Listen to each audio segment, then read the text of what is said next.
আসসালামু আলাইকুম, কেমন আছেন সবাই? আশা করি খুব ভালো আছেন।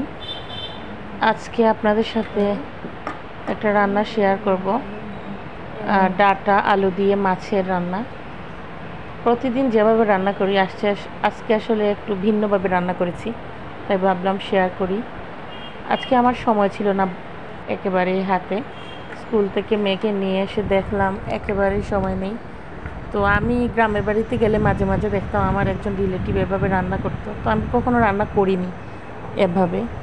সব সময় তেলে মশলা দিয়ে কষিয়ে রান্না করি। আজকে আমি যেভাবে আমরা হাতে মেখে রান্না করি, এভাবে সব মশলা, পানি, ডাঁটা, আলু একসাথে দিয়ে দিলাম, সাথে তেলও।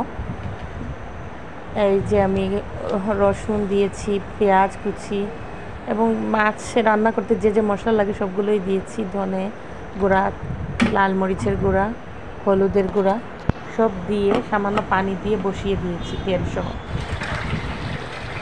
এভাবে প্রায় 20-30 মিনিটের মতো রান্না করলাম। ডাটাগুলো ফ্রিজে ছিল 2-3 দিন আগে, তাই একটু বেশি সময় লেগেছে একটু সিদ্ধ হতে।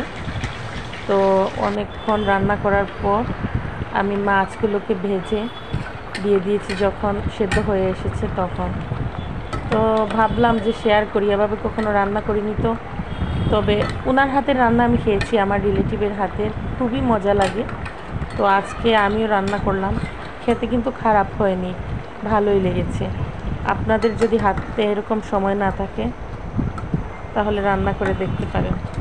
যদি এভাবে রান্না করেন তাহলে আমাকে কমেন্ট করে জানাবেন কেমন লাগলো। বাই।